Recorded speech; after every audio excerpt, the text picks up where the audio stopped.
Hello friends, नमस्कार। मैं राकेश कुमार स्वागत करता हूं आपका आपके पसंदीदा लोकप्रिय एजुकेशन चैनल आर के बायोलॉजी क्लासेज सीकर में। फ्रेंड्स, आज मैं आपके लिए लेकर आ रहा हूं रेट सीटेट जो साइंस एग्ज़ाम अपनी साइंस और मैथ की जो एग्ज़ाम होने वाली है उसका मॉडल पेपर फर्स्ट तैयार किया है, जो कि साइंस लेवल 2 के लिए है, जिसमें अपन 150 क्वेश्चनों का अध्ययन करेंगे। शुरू के 1 से 30 क्वेश्चन होंगे बाल विकास और शिक्षा शास्त्र के, फिर 31 से 60 प्रथम भाषा हिंदी के, 61 से 90 द्वितीय भाषा संस्कृत के, और 91 से 120 गणित विषय के, और 120 से 150 नंबर के जो क्वेश्चन हैं वह विज्ञान विषय से संबंधित हैं। तो इन 150 प्रश्नों का मैंने एक सेट तैयार कर रहा है। आशा करता हूँ कि आप इस पूरे सेट को देखेंगे और खुद की तैयारी को काफ़ी बेटर बनाएंगे, और चेक भी कर लीजिए कि आपकी कितनी तैयारी अच्छी हुई है। इस वीडियो को ज़्यादा से ज़्यादा शेयर ज़रूर करना फ्रेंड्स, क्योंकि मुझे जितनी मेहनत बनाने में लगी है मैं चाहता हूँ उसकी थोड़ी बहुत मेहनत आप शेयर करने में लगाएं तो मेरी मेहनत कुछ सफल हो सकती है। तो देखिए, वीडियो को शुरू करते हैं। तो देखिए, फर्स्ट क्वेश्चन अपने मनोविज्ञान से क्वेश्चन है। तो आज का फर्स्ट क्वेश्चन देखिए। वीडियो को लाइक कर दीजिए और जो पहली बार आए हैं वह सब्सक्राइब ज़रूर कर लीजिए चैनल को, आपके फ़ायदा होगा। रीट की तैयारी कर रहे हैं तो अन्य एग्जाम्स के भी क्वेश्चन अपलोड कर रहा हूँ। तो निम्नलिखित कथनों में से कौन सा कथन सही है? जो कथन दे रखे हैं इनमें से सही कथन कौन सा है वो अपने को यहाँ पर बताना है फर्स्ट क्वेश्चन में। तो वृद्धि एवं विकास आपस में सहसंबंधित नहीं है, तो ये क्या है? कथन गलत है, आपस में सहसंबंधित होते हैं। विकास एक व्यापक प्रक्रिया है जिसमें वृद्धि समाहित होती है, सही है। वृद्धि एक व्यापक क्रिया है जिसमें विकास समाहित होता है, गलत है। और विकास केवल परिमाणात्मक परिवर्तन को इंगित करता है, ये भी गलत है। यानी जो सेकंड ऑप्शन होगा वह क्या इसमें करेक्ट होगा। अगला क्वेश्चन देखिए फिर अपने 2 नंबर का क्वेश्चन। अधिगम निर्योग्यता से संबंधित विशेषताओं में से कौन सी क्लीमेंट नामक विद्वान से संबंधित नहीं है? अतिक्रियाशीलता, सामवेगिक अस्थिरता, अवदान समस्या और आर्थिक संपन्नता। तो इसका सही ऑप्शन होगा आर्थिक संपन्नता, चौथा ऑप्शन सही होगा। अगला क्वेश्चन देखिए। निम्नलिखित में कथनों में से कौन सा कथन सही नहीं है? तो पहले कथन देखिए अपने कि परिपक्वता स्वाभाविक परिवर्तन का नाम है, बिल्कुल सही बात है। परिपक्वता अर्जित व्यवहार का नाम है, यह भी सही है। सीखना परिपक्वता पर निर्भर करता है, सही है। परिपक्वता आनुवंशिकता से संबंधित है, ये कथन सही नहीं है। तो अपना ऑप्शन क्या हो जाएगा? चौथा सही हो जाएगा। अगला क्वेश्चन देखिए फिर 4 नंबर का क्वेश्चन। एक छात्र गणित विषय में कम से कम अंक प्राप्त कर रहा है, से सभी विषयों में सामान्य अंक प्राप्त करता है, उस छात्र का पिछड़ापन क्या कहलाएगा?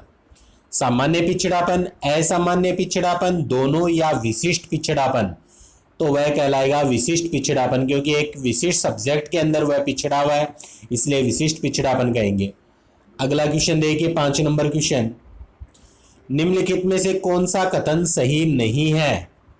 कथन सही नहीं है पूछा है। तो आंशिक पुनर्बलन सतत पुनर्बलन से ज्यादा प्रभावी होता है, सही है। सतत पुनर्बलन आंशिक पुनर्बलन से ज्यादा प्रभावित होता है, ये गलत बात है। और आंतरिक अभिप्रेरणा बाह्य प्रेरणा से ज्यादा प्रभावी, ये भी सही है। यानी जो सेकंड ऑप्शन है वह इसमें क्या है? कथन सही नहीं है, इसलिए अपना ऑप्शन हो जाएगा सेकंड। 6 नंबर क्वेश्चन देखिए। कक्ष में शिक्षक द्वारा छात्र को गाय का चित्र दिखाकर पूछा जाता है कि उसको क्या दिखाई पड़ रहा है, तो छात्र उत्तर देता है गाय। छात्र द्वारा गेस्टाल्ट मनोविज्ञान के किस नियम का अनुकरण किया गया है? काफी इंपॉर्टेंट क्वेश्चन है। ऑप्शन देखिए, संरचनात्मकता का नियम, समानता का नियम, समीपता का नियम और निरंतरता का नियम। तो छात्र तो आपको यहाँ पर अपन देख रहे गाय का डायग्राम दिखाया गया संरचना के आधार पर, तो फर्स्ट ऑप्शन इसका बिल्कुल करेक्ट होगा। अगला क्वेश्चन देखिए 7 नंबर का जो क्वेश्चन है। एक शैक्षणिक वर्ष में पहली से 5वीं कक्षा के लिए न्यूनतम कार्य दिवस कितने माने गए हैं? 100, 180, 120 या 200? तो ये माने गए हैं 200, चौथा ऑप्शन बिल्कुल करेक्ट होगा। अगला क्वेश्चन देखिए 8 नंबर क्वेश्चन। व्यवहारवादियों के अनुसार सीखना किस प्रकार की प्रक्रिया होती है? भौतिक व यांत्रिक, अभ्यास नियम प्रक्रिया, प्रभाव नियम प्रक्रिया, या तत्परता के नियम की प्रक्रिया? तो यह होती है भौतिक व यांत्रिक क्रिया। नेक्स्ट क्वेश्चन, एक छात्र द्वारा यह कल्पना की जाती है कि वह कक्षा में प्रथम आ गया है, उसे पुरस्कार दिया जा रहा है, जबकि वह एक सामान्य स्तर का छात्र है।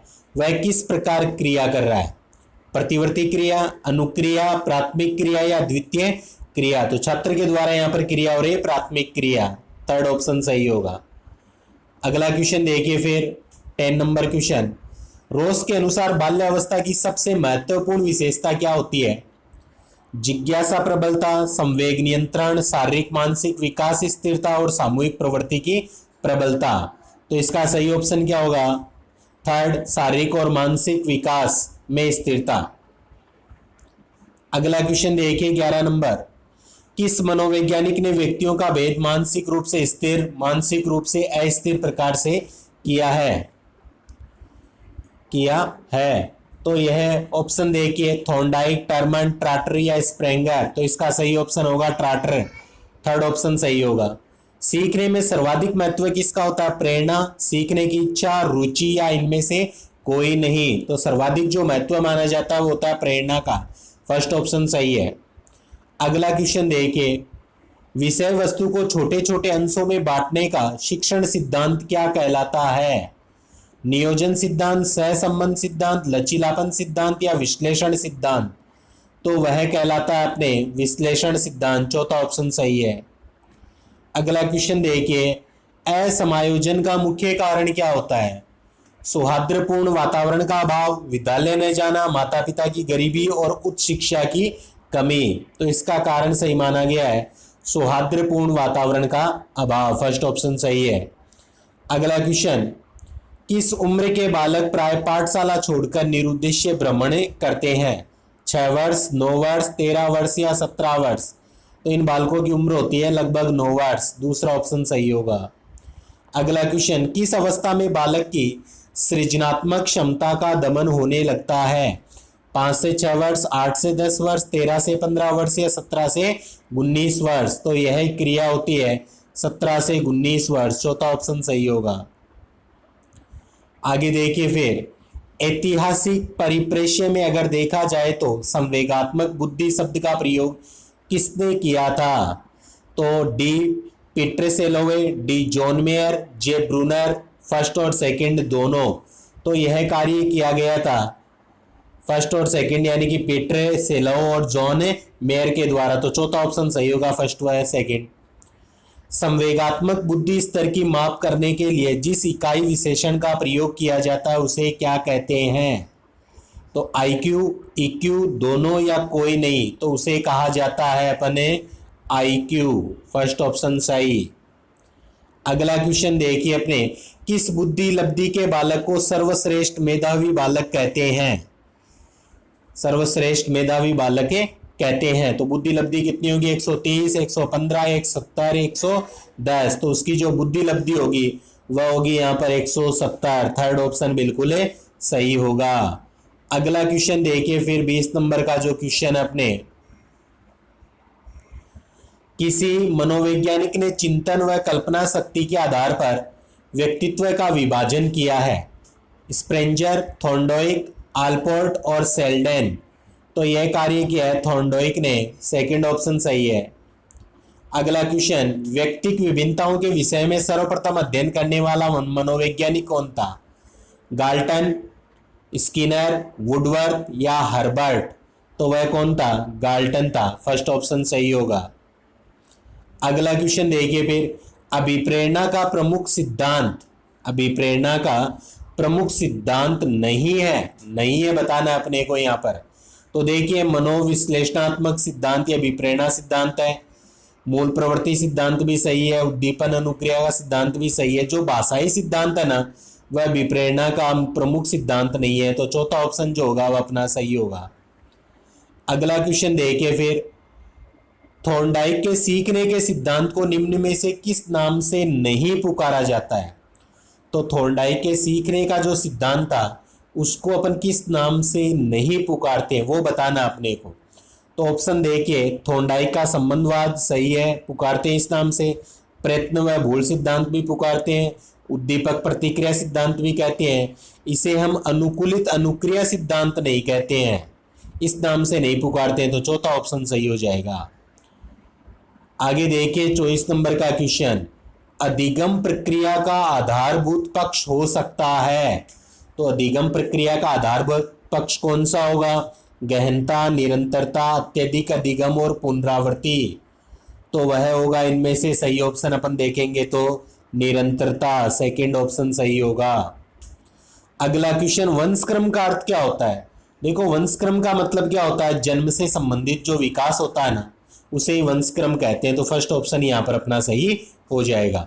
अगला क्वेश्चन देखिए फिर 26 नंबर का जो क्वेश्चन है, निम्न में से किस वैज्ञानिक ने वंशक्रम में बीजकोष की निरंतरता के सिद्धांत का प्रतिपादन किया था? तो first option Skinner, second Weizmann, third Sorensen और चौथा जो दे रखा है वह क्या है? मेंडल है। यानी कि 26वें का अपन देखेंगे दूसरा विजमैन, यहाँ पर क्या होगा? बिल्कुल सही है। 27वां क्वेश्चन देखिए, प्रसिद्ध मनोविज्ञानी जीन पियाजे के अनुसार ज्ञानेंद्रियों का विकास किस अवस्था में होता है? तो ज्ञानेंद्रियों का विकास होता है हमेशा संवेदनात्मक स्थिति अवस्था में। सेकंड ऑप्शन बिल्कुल सही है। 28वां क्वेश्चन देखिए, मनोविज्ञानी गुड एनएफ के अनुसार व्यक्ति के संपूर्ण मानसिक विकास का कितना भाग 3 वर्ष तक की आयु में हो जाता है? 1/3, 1/2, 3/4 या 1/4? तो 3 वर्ष तक की आयु तक अपन मानेंगे मानसिक विकास का कितना भाग हो जाएगा? तो इसका सही ऑप्शन होगा सेकेंड, 1/2 भाग। अगला देखिए, वृद्धि व विकास के सिद्धांतों एवं उनके प्रतिपादकों का कौन सा युग्म असंगत माना गया है? तो वह होता है मनोसामाजिक विकास सिद्धांत, जो स्किनर का है। थर्ड ऑप्शन सही है। अगला क्वेश्चन देखिए 30 नंबर का, जैविक विकास का दायित्व क्या होता है? सामाजिक संस्था पर होता है दायित्व, वातावरण पर, वंशानुक्रम पर या माता पिता पर? तो यह जो दायित्व होता है ये माना जाता है माता पिता पर। चौथा ऑप्शन जो है वह बिल्कुल यहाँ पर सही है। आगे देखिए क्वेश्चन नंबर 31। अब देखिए आगे जो 31 नंबर से जो क्वेश्चन है वह अपन देखेंगे कौन से क्वेश्चन आएंगे। वह क्वेश्चन मुख्य रूप से अपने हिंदी जो फर्स्ट लैंग्वेज है उसके क्वेश्चनों पर अपने चर्चा करेंगे। तो 31 नंबर का क्वेश्चन अपने देखिए क्या पूछा गया है। सिर हथेली पर रखना, सिर हथेली पर रखने का अर्थ क्या होता है? तो सिर हथेली पर रखने का अर्थ होता है वीरता प्रदर्शन, पराजय स्वीकार, मरने के लिए तैयार या अहंकार का विसर्जन। तो इसका सही ऑप्शन होगा मरने के लिए तैयार होना। थर्ड ऑप्शन सही होगा। भवन का पर्यायवाची शब्द क्या होता है? मंदिर, धाम, महल या घर? तो इसका पर्यायवाची होता है घर। निम्नलिखित में जो जोड़ा विपरीतार्थक नहीं है उसे अपने को चुनना है। आयव्यय, धर्म अधर्म, गुरु लघु और सरल कठिन। तो इसका सही ऑप्शन क्या होगा? धर्म अधर्म, ये विपरीतार्थक नहीं होता है, उसे चुना है। सेकंड ऑप्शन सही होगा। वयोवृद्ध का संधि विग्रह क्या होगा? तो वयो जो वृद्ध होता है उसका संधि विग्रह देखिए चार ऑप्शन की अगर अपन बात करें तो वय धन वृद्ध है, वृद्ध। चौथा ऑप्शन सही होगा। प्रतिदिन में कौन सा समास होता है? 35वां क्वेश्चन दे रखा है। तो प्रतिदिन में समास माना जाता है अव्ययी भाव समास। थर्ड ऑप्शन सही होगा। अगला क्वेश्चन देखिए फिर, निम्न में से किस शब्द में अप उपसर्ग लगा हुआ है? किस शब्द में अप उपसर्ग लगा हुआ है? तो वह अपहरण। फर्स्ट ऑप्शन सही होगा। जो युद्ध में स्थिर रहता, वाक्यांश के लिए एक शब्द बताइए। युद्ध में स्थिर रहने वाले को कहा जाता है युधिष्ठिर। चौथा ऑप्शन सही होगा। अब आगे देखिए, आगे अपने को 38 से जो 41 तक के जो क्वेश्चन है उनके लिए क्या दे रखा है? एक पद्यांश दे रखा है। उस पद्यांश को पढ़कर पूछे गए प्रश्नों के अपने को उत्तर देना है। तो देखिए उस पद्यांश को अपन पढ़ते हैं। आज क्यों तेरी वीणा मौन, शिथिल शिथिल तन थकित हुए, कर संपन्न दिन भी भूला जाता डर मधुर, कसक सा आज हृदय में आन समाया कौन, झुकती आती पलके निश्चल, चित्रित निद्रित से तारक चल, सोता पारावार दृगों में भर भर लाया कौन, आज क्यों तेरी वीणा मौन। तो ये यहाँ पर अपने को एक मुख्य पद्यांश दे रखा है, इससे संबंधित क्वेश्चनों पर बात करते हैं। तो पहला क्वेश्चन तो यही दे रखा है, इस कविता के रचयिता कौन है? कविता के रचयिता ऑप्शन मनु भंडारी, सुभद्रा कुमारी, महादेवी वर्मा और निर्मला गर्ग। तो इसका सही ऑप्शन क्या होगा? महादेवी वर्मा की यह कविता है। थर्ड ऑप्शन सही होगा। अगला क्वेश्चन, अपठित पद्यांश में किस रस की अभिव्यक्ति की गई है? तो इसमें जो रस है वह कौन सा? श्रृंगार रस बताया गया है। भाव व्यंजना की दृष्टि से यह कविता कैसी है? भाव व्यंजना की दृष्टि से कविता है श्रेष्ठ रचनाओं में से एक दे रखी है मुख्य रूप से। अगला देखिए फिर 41, रचयिता के विषय में यह निर्विवाद सत्य है कि वह है। वह क्या है? वह साधना में दूसरी मीरा थी। फिर अगला क्वेश्चन अपने दे रखा है कि दिए गए गद्यांश को पढ़कर अपने को आंसर देना है। तो अपने यहाँ पर गद्यांश ध्यान दीजिए कि आदिम आर्य घुमक्कड़ थे, यहाँ से वहाँ घूमते ही रहते थे, घूमते भटकते भारत पहुँचे। यदि घुमक्कड़ी का बाना उन्होंने न धारण किया होता, यदि वे एक स्थान पर ही रहते तो आज भारत में उनके वंशज न होते। भगवान बुद्ध घुमक्कड़ तथा भगवान महावीर घुमक्कड़ थे। वर्षा ऋतु के कुछ महीनों को छोड़कर एक स्थान में रहना बुद्ध के वश का नहीं था। 35 वर्ष की आयु में उन्होंने बुद्धत्व प्राप्त किया। 35 वर्ष से 80 वर्ष की आयु तक जब उनकी मृत्यु हुई तो 45 वर्ष तक निरंतर घूमते रहे। अपने आप को समाज सेवा और धर्म प्रचार में लगाए रखा।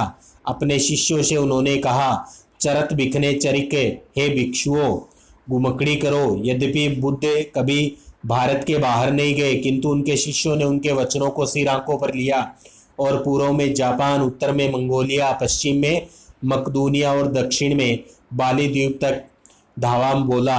श्रावण महावीर ने स्वच्छंद विचरण के लिए अपने वस्त्रों तक को त्याग दिया। दिशाओं को उन्होंने अपना अंबर बना लिया। वैशाली में जन्म लिया, पावा में शरीर त्याग दिया। जीवन पर्यंत घूमते रहे, मानव के कल्याण के लिए, मानव के राह प्रदर्शन के लिए। और शंकराचार्य 12 वर्ष की अवस्था में संन्यास लेकर कभी केरल, कभी मिथिला, कभी कश्मीर और कभी बद्रिकाश्रम में घूमते रहे। कन्याकुमारी से लेकर हिमालय तक समस्त भारत को अपना कर्म क्षेत्र समझा। सांस्कृतिक एकता के लिए, समन्वय के लिए, श्रुति धर्म की रक्षा के लिए शंकराचार्य के प्रयत्नों से ही वैदिक धर्म का उत्थान हो सका। तो ये अपने गद्यांश से दे रखा था। अब इसके क्वेश्चन देखिए, घुमक्कड़ शब्द में कौन सा प्रत्यय है? तो यहाँ पर जो घुमक्कड़ शब्द काम में लिया गया है उसमें प्रत्यय पूछा है। तो घुमक्कड़ यानी अक्कड़ जो प्रत्यय है इसमें काम में लिया गया है। फर्स्ट ऑप्शन यहाँ पर है, सही होगा। 43 नंबर का क्वेश्चन देखिए, स्वच्छंद में कौन सी संधि होगी? तो स्वच्छंद में संधि होती है व्यंजन संधि। 4 ऑप्शन सही है। अगला क्वेश्चन देखिए, महात्मा बुद्ध ने जब बुद्धत्व प्राप्त किया तब उनकी अवस्था कितनी थी? आयु पूछी है। तो 12 वर्ष, 35 वर्ष, 45 वर्ष या 80 वर्ष। तो उस समय उनकी आयु कितनी थी? 35 वर्ष थी। आगे देखिए फिर क्वेश्चन आगे देखते हैं अपन, श्रुति धर्म का क्या अर्थ होता है? श्रुति धर्म का अर्थ होता है वैदिक धर्म। 4 ऑप्शन सही होगा। जैसा करोगे वैसा भरोगे वाक्य में कौन सा सर्वनाम है? तो इसमें सर्वनाम है संबंधवाचक, यानी जैसे के साथ वैसा संबंध जोड़ा गया है, संबंधवाचक सर्वनाम हो जाएगा। प्रतिपदा का उपयुक्त अर्थ क्या है? प्रतिपदा का उपयुक्त जो अर्थ होता है वह पक्ष की पहली तिथि जो होती है उसे प्रतिपदा कहते हैं। अवगुंठन का अर्थ क्या होता है? घूंघट, अंगूठा, गांठ बांधना या गूंथना। तो यह होता है घूंघट। फर्स्ट ऑप्शन सही होगा। अनुरूप का विलोम क्या है? अनुरूप का जो विलोम होता है वह होता है व्यतिरूप। चौथा ऑप्शन सही होगा।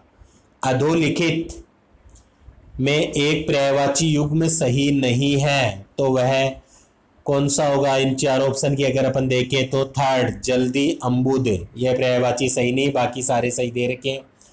51 नंबर देखिए, कविता शिक्षण की कौन सी प्रणाली नहीं होती है? सूत्र प्रणाली नहीं होती है। फिर आगे देखिए 52 नंबर, शिक्षण अधिगम सामग्री के प्रयोग में शिक्षक को ज्ञान होना चाहिए।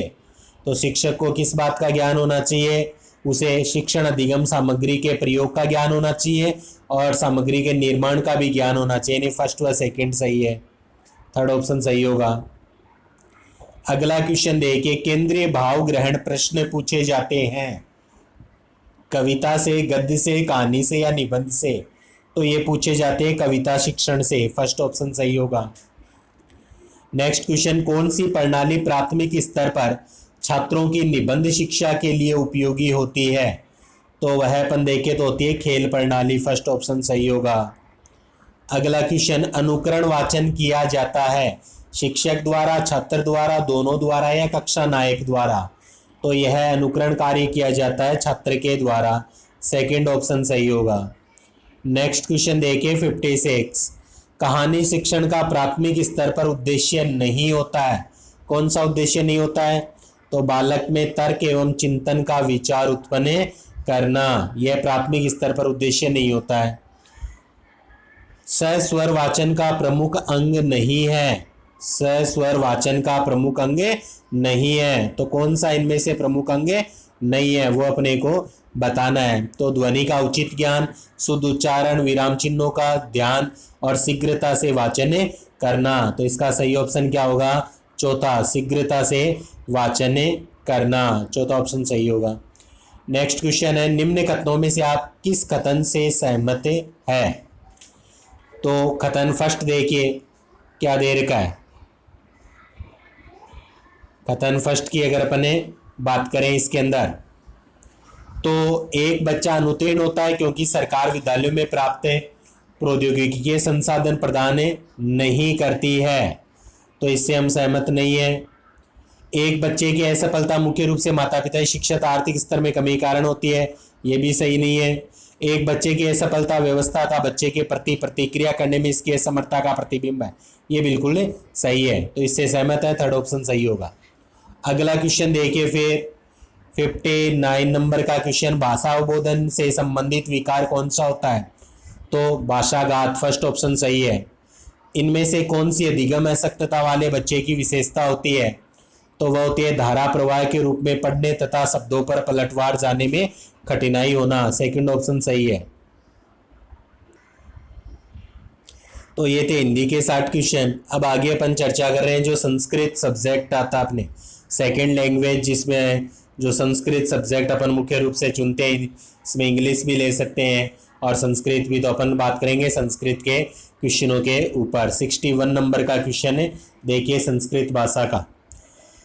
अधस्तनेषु शब्दालकार अस्ति, तो सानंद मानंद वने वसंतम, तो इसका ऑप्शन दे रखा है रूपकम, अनुप्रासय, उपमा, दृष्टांत है, तो इसका सही ऑप्शन क्या होगा? अनुप्रासय, सेकंड ऑप्शन इसका सही होगा। सेकंड क्वेश्चन देखिए, कर्मवाच्य अनुक्ते कर्तृ विभक्ति बहुती, तो इसमें विभक्ति पूछा है तो वह तृतीय विभक्ति, थर्ड ऑप्शन सही होगा। स्वागतम पदे उपसर्गे, स्वागतम पदे उपसर्ग, तो इसमें पद कौन सा होगा? फर्स्ट सु होगा। सर्वेषु लिंगेषु समानमस्ति, 64, तो इसमें सही ऑप्शन होगा अव्यम। आगे देखिए, चुर धातो लोट लकारे मध्यम पुरुष द्विवचनम, तो सही ऑप्शन अगर इसका देखेंगे 65 का, तो वह आएगा फर्स्ट चोरयतम। गुरु शब्दस्य संबोधनस्य द्विवचनम रूपम अस्ति, तो यहाँ पर सही ऑप्शन अपन देखेंगे इसका हे गुरु, सेकंड ऑप्शन सही होगा। भाव कर्मणे प्रत्यय भवति, तो 67 नंबर का जो क्वेश्चन है उसका अगर अपन ऑप्शन देखते हैं तो सही होगा, चौथा ऑप्शन सही है। अगला क्वेश्चन देखिए फिर अपने 68 नंबर, तथा त्रिपति इत्यस्य विग्रह वाक्यम, तो इसका सही ऑप्शन क्या होगा? तृप्तिम अंतिक्रम्य, सेकंड ऑप्शन सही होगा। आगे देखिए 69, मृषोदार्यम महोस्दम अत्र क आदेश है, तो इसका सही ऑप्शन क्या होगा? इसका सही ऑप्शन होगा वृद्धि औ, वृद्धि औ यानी जो सेकंड ऑप्शन है वह सही होगा। 70 नंबर का क्वेश्चन देखिए, यह वर्णस्य अभ्यंतर प्रयत्नो अस्ति, तो इसका सही ऑप्शन अगर देखें तो इसका होगा अपने 4 नंबर ईषत स्पष्टतः। अनुनासिक अनुनासिक भेदाभयाम द्विदधैन, तो ऑप्शन यह व रैल, तो इनमें सही ऑप्शन क्या होगा? र, थर्ड ऑप्शन सही होगा। अगला क्वेश्चन देखिए, ऋकारस्य कति भेदा स्वीकृता, 15, 18, 24 या 30, तो इसका सही ऑप्शन होगा 30, चौथा ऑप्शन सही होगा। फिर अगला, सुबंतस्य तिडंतस्य च संज्ञा भवति, तो ये होगा पद संज्ञा। विसर्जनीय ब्राह्य प्रयत्न नास्ति, सही ऑप्शन क्या होगा 74 का चौथा ऑप्शन, यानी कि जो अपने नाद है सही होगा। अगला देखिए 75 नंबर का जो क्वेश्चन है, सुपंडितम, तो इसका सही ऑप्शन क्या होगा पदम। राम क्रीडति इस वाक्य में किस प्रकार की क्रिया है, अकर्मक क्रिया है, फर्स्ट ऑप्शन सही है। गृहणम शब्द का विलोम शब्द कौन सा होगा, तो वह मोचनम होगा। कौन सा शब्द अग्नि ही शब्द का पर्यायवाची नहीं है, तो अग्नि शब्द का पर्यायवाची इनमें से देखें तो धनुजय नहीं है। फिर एतानि चित्राणि सुंदराणि अस्ति, इस वाक्य में कौन सा लिंग पूछा है, यहाँ पर कौन सा लिंग है, तो वह हो जाएगा नपुंसकलिंग, थर्ड ऑप्शन सही होगा। फिर 80 नंबर का क्वेश्चन देखिए, छात्र पठती वाक्य का सर्वनाम से संबंधित वाक्य क्या होगा, तो इसका सही वाक्य अपन अगर देखें तो वह होगा अपने कै पठती, फर्स्ट ऑप्शन सही है। शिक्षण अधिगम प्रबंधन का मुख्य सोपान क्या होता है, तो नियोजन व्यवस्था नियंत्रण सभी होते हैं, चौथा ऑप्शन सही होगा। रॉबर्ट मेगर की विधि का उपयोग किया जाता है, तो इस विधि का जो उपयोग किया जाता है वह करते हैं ज्ञानात्मक उद्देश्य में। छात्रों को जिस भाषा कौशल शिक्षण द्वारा निसंकोच योग्य बनाया जाता है वह कौन सी होती है, तो वह होती है अपने मौखिक अभिव्यक्ति कौशल, फर्स्ट ऑप्शन सही है। आगे देखिए, किस विधि द्वारा भाषा शिक्षण के उद्देश्य अर्थ ग्रहण सृजन शक्ति व अभिव्यक्ति के सभी मांगे एक साथ पूरी होती है, तो वह होती है अपने किंडरगार्टन पद्धति द्वारा, चौथा ऑप्शन सही होगा। प्रोजेक्ट पद्धति निम्न नियम पर आधारित है, तो प्रोजेक्ट जो पद्धति होती है वह अभ्यास नियम, प्रभाव नियम, तत्परता तीनों पर आधारित है, उपरोक्त सभी होगा आंसर। गद्य शिक्षण की विधि कौन सी है, तो गद्य शिक्षण की विधि है अर्थबोध विधि, यानी जो अपना सेकंड ऑप्शन होगा सही होगा। फिर आगे देखिए अपने क्वेश्चन 87 नंबर का जो क्वेश्चन अपने कि विशिष्ट उद्देश्यों की प्राप्ति का साधन क्या है। विशिष्ट उद्देश्यों की प्राप्ति का जो साधन होता है वो होता है पाठ्यक्रम। अध्यापक को चाहिए कि वह उद्देश्यों को ध्यान में रखते हुए विश्लेषण करे, तो किसका विश्लेषण, प्रकरण, पाठ्यक्रम, विषय वस्तु या सभी का, तो प्रकरण होगा, फर्स्ट ऑप्शन प्रकरण का विश्लेषण कर लें। अगला क्वेश्चन फिर अगर अपन देखें तो 89 नंबर का क्वेश्चन है कि पाठ्यक्रम में से शिक्षक को किन महत्वपूर्ण बातों को अधिक बल देना चाहिए, तो इनमें से कौन सा है वह, तो अपन देखेंगे वह अपने शिक्षण उपागम, फर्स्ट ऑप्शन सही है। किस विधि में एक से अधिक उपकरणों की आवश्यकता पड़ती है, तो अपन देखते हैं मुख्य रूप से हुरिस्टिक जो विधि होती है उसमें अपन देखते हैं इसकी आवश्यकता पड़ती है।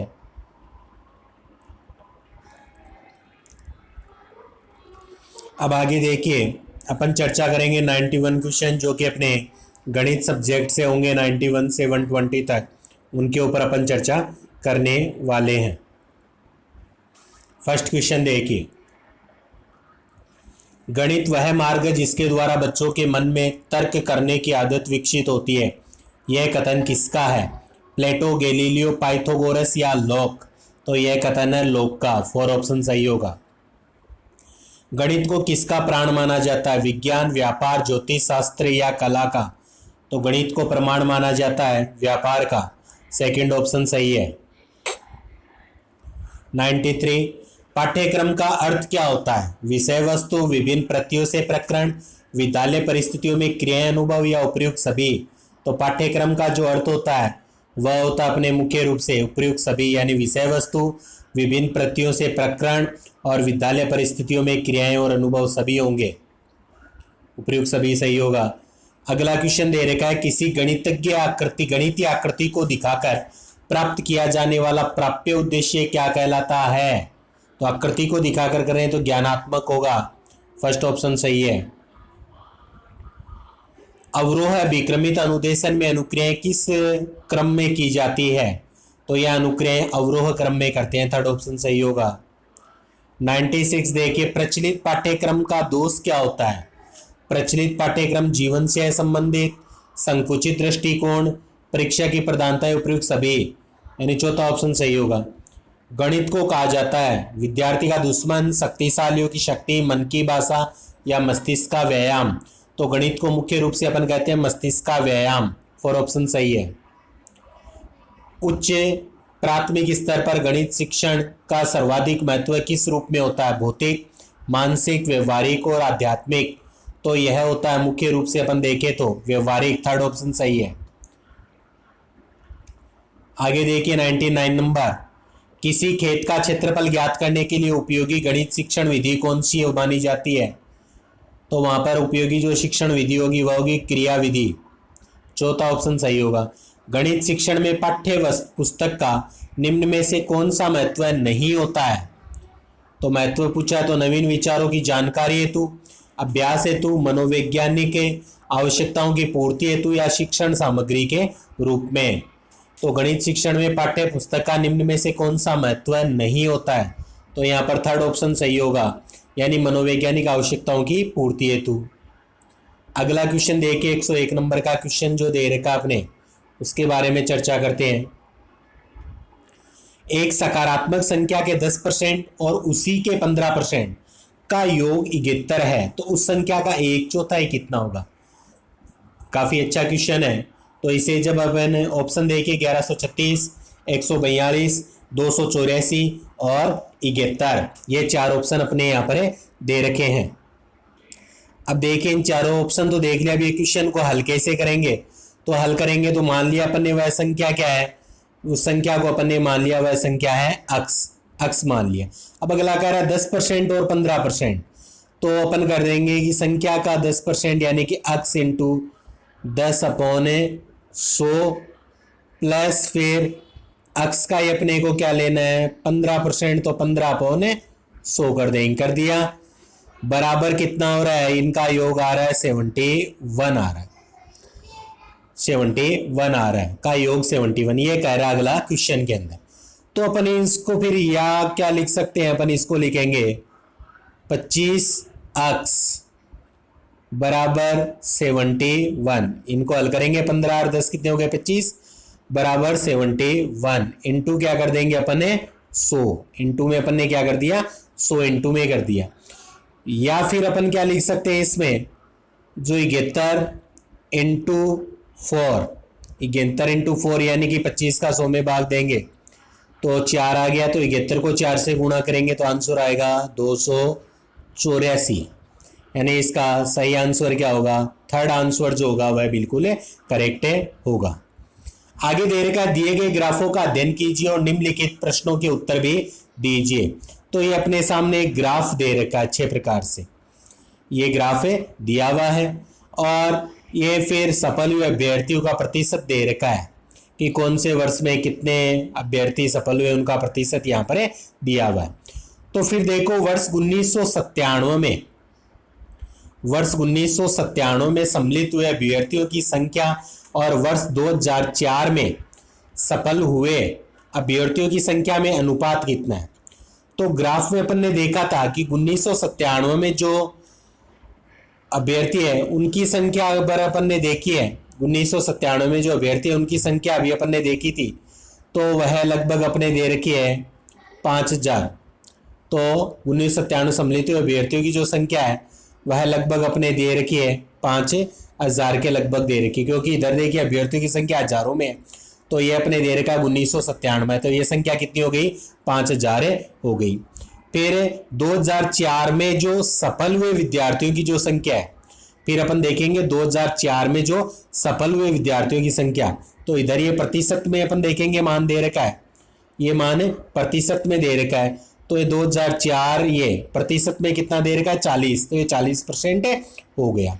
अब अगला अनुपात पूछ रहा है, तो अपन निकालेंगे अनुपात, अगर देखें प्रतिशत रूप में अगर अनुपात इसका देखेंगे तो कैसे निकालेंगे 5000 अपॉन 14000, 1000 अपॉन 14,000 बराबर कितना आ जाएगा, अपन देखेंगे तो 5:14 आ जाएगा, यानी सेकंड ऑप्शन अपना क्या हो जाएगा, इसमें करेक्ट हो जाएगा। अगला क्वेश्चन, निम्नलिखित में से किस वर्ष सफल अभ्यर्थियों की संख्या सबसे न्यूनतम है? तो सबसे न्यूनतम जो संख्या अपने को प्रदर्शित हो रही है सफल अभ्यर्थियों की, वह अपन उसमें देख सकते हैं ग्राफ में। तो अपना सही ऑप्शन उसमें आएगा 1997, फर्स्ट ऑप्शन सही होगा। अगला क्वेश्चन देखिए फिर 104 नंबर का जो क्वेश्चन दे रखा आपने कि वर्ष 2002, 2003 और 2004 में कुल असफल हुए अभ्यर्थियों का औसत कितना होगा? तो औसत अगर अपन इनका निकालेंगे तो अपना सही ऑप्शन क्या आएगा, औसत देखिए तो इसका सही ऑप्शन आएगा थर्ड ऑप्शन 19,083, यानी थर्ड ऑप्शन जो है वह बिल्कुल अपना करेक्ट होगा। क्योंकि अपन देखते हैं 2002 में देखे तो 23,250, फिर 3 में देखे तो 13,000, फिर 4 में 21,000, तो तीनों का योग करके 3 का अपन भाग देंगे तो लगभग 19,083 आएंगे। फिर पांचवा जो क्वेश्चन 105 नंबर है, एक आयत की लंबाई और चौड़ाई दुगुनी कर दी गई है, क्षेत्रफल में प्रतिशत वृद्धि कितनी होगी? आयत की अपन क्या कर रहे हैं, लंबाई और चौड़ाई को दुगुना कर रहे हैं, तो क्षेत्रफल में प्रतिशत वृद्धि कितनी होगी, यह पूछा है अपने को यहाँ पर क्वेश्चन के अंदर। तो अपन इसको कैसे हल करेंगे, तो इसको हल करेंगे कि आयत की लंबाई और चौड़ाई दुगुनी कर रहे हैं ना, तो अपने सूत्र होता है a इंटू बी बराबर ए बी वाला सूत्र यहाँ पर काम में लेंगे, तो 2a इंटू 2b बराबर 4ab, ये अपन यही सूत्र को यहाँ पर काम में लेंगे। तो वृद्धि अपने को निकालने तो अपन लिख सकते हैं 4ab minus a b upon a b लिख देंगे, यहाँ पर भी अपन ए बी कर सकते हैं, अपॉन ए बी हो जाएगा, ये भी ऊपर भी ए बी, इंटू क्या कर देंगे 100 कर देंगे। फिर अपन यहाँ पर मान रखेंगे तो क्या आ जाएगा 3ab upon a B into 100, तो आंसर क्या आ जाएगा अपना 300%, यानी थर्ड ऑप्शन अपना करेक्ट होगा। 106 नंबर क्वेश्चन देखिए कि यहाँ पर √3 प्लस √3 माइनस √2 माइनस √3 माइनस का अपने को मान बताना है।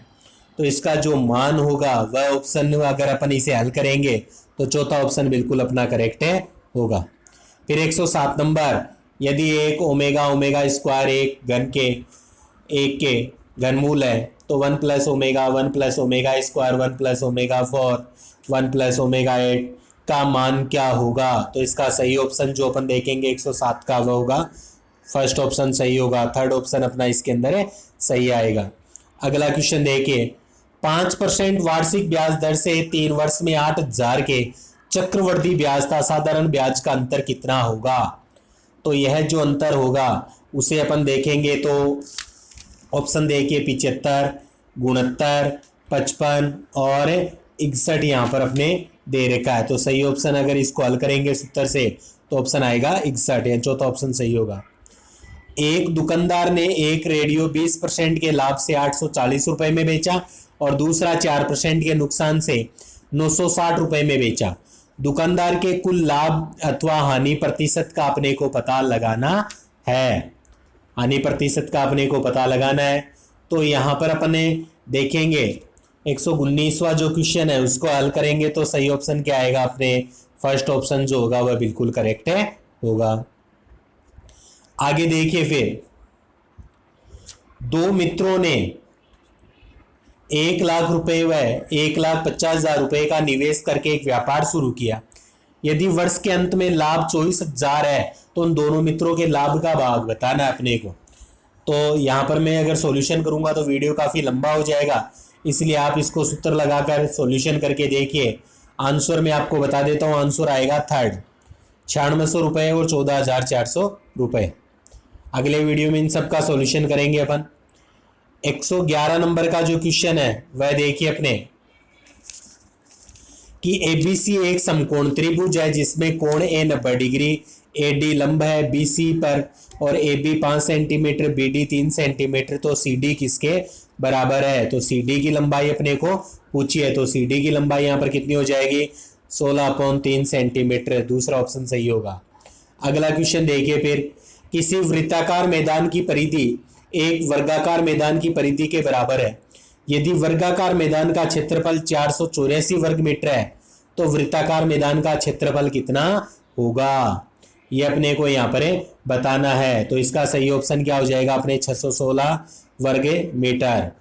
एक शहर की वर्तमान आबादी 80 जा रही है, यदि बढ़ोतरी की दर 5% है तो 3 वर्ष के बाद उसकी आबादी कितनी होगी, तो वह होगी अपने 92,610। थर्ड ऑप्शन सही होगा।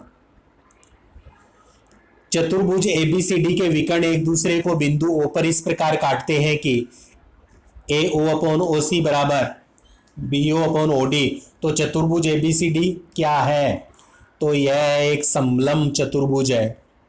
फिर अगला क्वेश्चन देखिए, यदि समीकरण x square minus b x plus 1 बराबर 0 तो वास्तविक मूल नहीं है, कि वास्तविक मूल नहीं है, तब निम्नलिखित में से कौन सा सही होगा, तो इनमें से सही होगा सेकंड ऑप्शन। एक साड़ी व्यापारी साड़ियों के अंकित मूल्य पर 5% डिस्काउंट देकर प्रत्येक साड़ी को 266 रुपए में बेच रहा है। यदि उसने डिस्काउंट नहीं दिया होता तो उसे 12% का लाभ होता। प्रत्येक साड़ी का क्रय मूल्य ज्ञात कीजिए।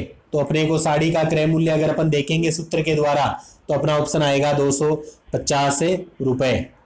अपन देखेंगे क्रय मूल्य जो होगा 250 रुपए आएगा। 15 और 30 के तीसरे समानुपातिक की गणना कीजिए, तो वह हो जाएगा 60। अगला देखिए, फिर सोहन और सुरेंद्र की साप्ताहिक आय का अनुपात 7:3 है और उनका साप्ताहिक व्यय का अनुपात 5:2 है। यदि उनमें से प्रत्येक प्रति सप्ताह 300 की बचत करते हैं तो सोहन की साप्ताहिक आय कितनी होगी, तो वह होगी 6,300 रुपए। उत्तल पंचभुज षटभुज तथा सप्तभुज के बहिष्कोणों का योगफल कितना होगा, तो इनके योगफल अपन देखेंगे सेकंड ऑप्शन 4 होगा, समकोण है। फिर 120 नंबर गणित का लास्ट क्वेश्चन है ये। 20 प्रक्षेपणों का माध्य 15 है, जांच में पाया गया 2 प्रेक्षण गलती से 3 और 6 उतारे गए। यदि गलत प्रेक्षणों को सही माने और 8 और 4 से बदल दिया जाए तो सही माध्य क्या होगा, तो सही माध्य होगा अपने 15.15। सेकंड ऑप्शन सही होगा। तो ये गणित के 30 क्वेश्चन कंप्लीट हुए। अब लास्ट में 121 नंबर से अपन चालू करेंगे जो अपने साइंस के जो क्वेश्चन पूछे जाते हैं फिजिक्स केमिस्ट्री बायो और टीचिंग मेथड से, उनके बारे में। तो क्वेश्चन फर्स्ट ही देखिए 121 नंबर का, किसी पादप की पत्तियों की दोनों सतह पर वेसलिन लगा दिया जाए तो निम्नलिखित में से कौन सी क्रिया प्रभावित होगी, प्रकाश संश्लेषण, श्वसन और वाष्पोत्सर्जन। तो इनमें से अगर अपन देखें तो कौन सी क्रिया प्रभावित होती है, अपने को पता है कि यहाँ पर केवल और केवल श्वसन क्रिया प्रभावित होती है, तो अपन कहेंगे सेकंड ऑप्शन है सही होगा, केवल 2। अगला क्वेश्चन, नदी का जल अम्लीय अपशिष्ट से प्रदूषित होता है। यदि जल का पीएच होता है तो जल का पीएच अगर 7 से कम है तो अपन मानेंगे कि वह अम्लीय के रूप में आएगा और प्रदूषित होगा। आयोडीन टिंचर क्या होता है, आयोडीन टिंचर क्या होता है, तो आयोडीन जो टिंचर होता है वह अपन देखें तो मुख्य रूप से क्या है, आयोडीन यानी I2 का एल्कोहलिक विलयन होता है। N3- आयन की 4.2 ग्राम में संयोजकता इलेक्ट्रॉन की कुल संख्या कितनी होती है, तो यह होती है 2.4 Na होती है। फिर अगला 125 नंबर का क्वेश्चन देखिए, पावर पॉइंट में ऐसा कौन सा फीचर है जिससे प्रयोगकर्ता बहुत अधिक खर्च न करके सरल प्रस्तुति बना सकता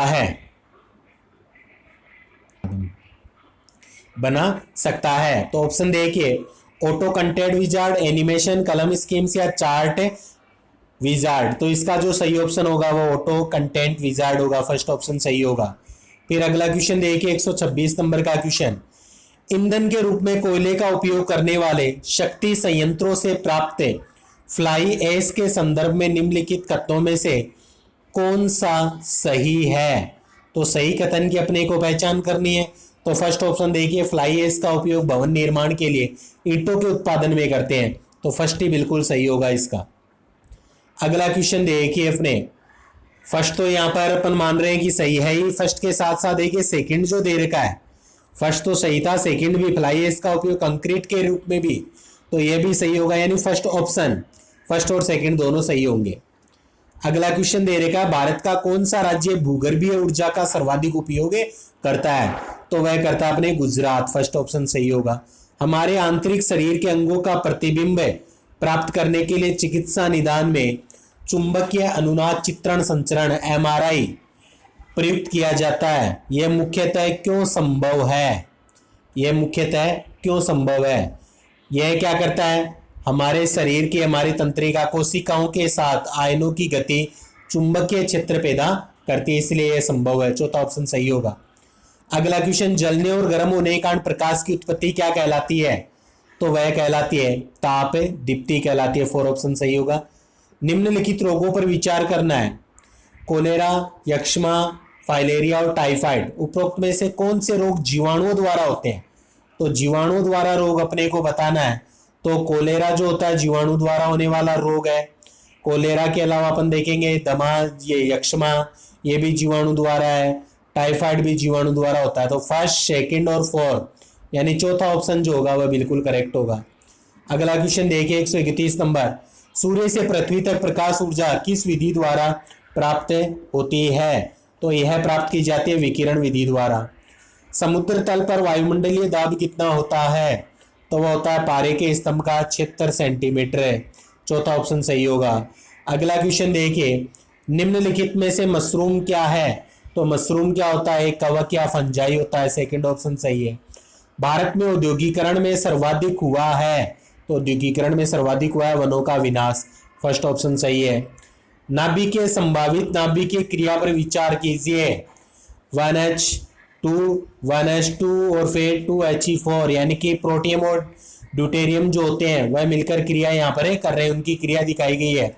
तो दिया हुआ बंधन ऊर्जा प्राप्ति प्रति नाभिक कण 1H2 या 2He4, तो नाभिकों के लिए 1.1 MeV मेगावाट और 7 मेगावाट क्रमशः है। तो सही कथन का अपने को क्या करना है? इसमें चुनाव करना है। सही कथन अपने को चुनाव करना है।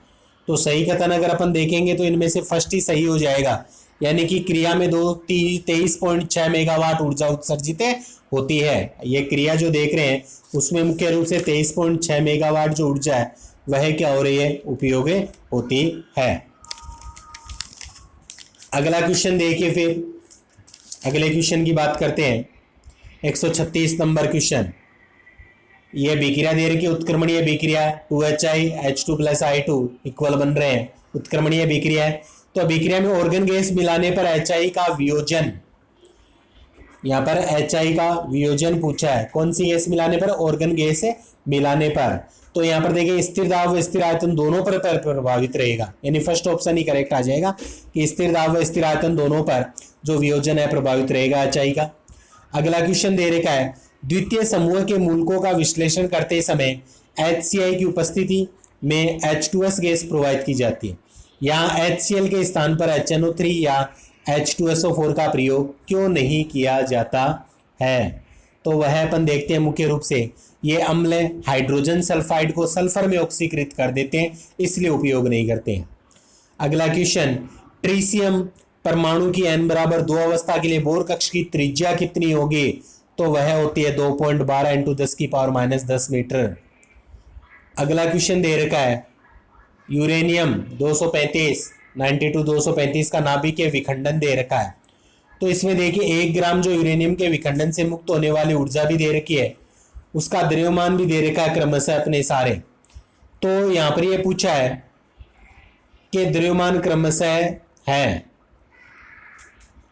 तो अपने को ऊर्जा बतानी है। द्रव्यमान दे दिया, अपने को क्या बतानी है? ऊर्जा बतानी है।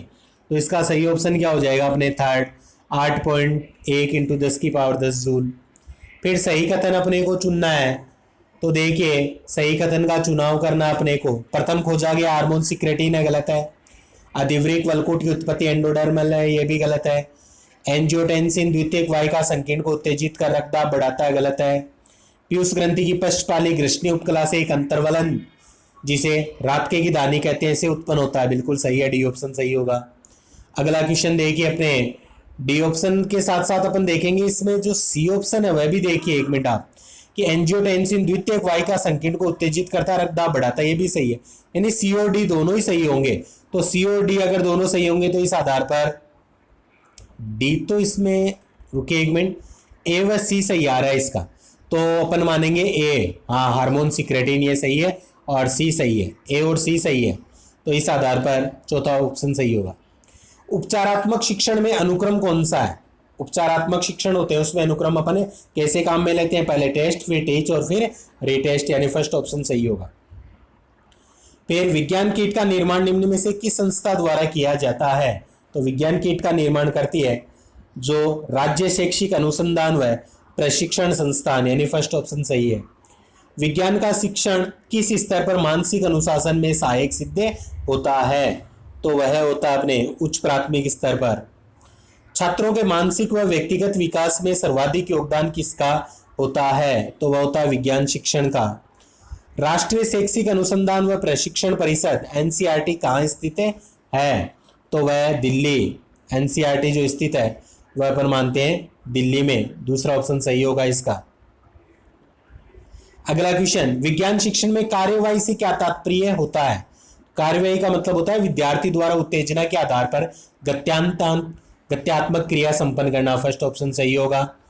अगला क्वेश्चन देखिए, विज्ञान विषय क्या है? तो विज्ञान विषय प्रक्रिया एवं प्रक्रिया का प्रमाण होता है, परिणाम होता है। विज्ञान शिक्षण के लक्ष्यों का क्षेत्र होता है, तो वह कैसा होता है? असीमित होता है। सेकंड ऑप्शन सही है। एपिडाइस्कोप यंत्र का क्या कार्य होता है? तो इसका कार्य होता है लघु चित्र को वृहित करना। और आज के मॉडल पेपर फर्स्ट का अंतिम क्वेश्चन, विज्ञान शिक्षण में खेल विधि का सबसे अच्छा प्रयोग इंग्लैंड में किस शिक्षक ने किया था? तो वो थे कार्डवेल कुक है। फर्स्ट ऑप्शन है सही होगा। तो स्टूडेंट्स ये थे अपने 150 question first model paper science से मैथ का।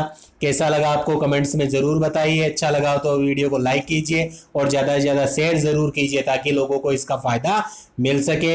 वीडियो देखने के लिए आप सभी का धन्यवाद। आशा करता हूं कि वीडियो अच्छा भी लगा होगा, तो शेयर कीजिए ज़्यादा से ज़्यादा।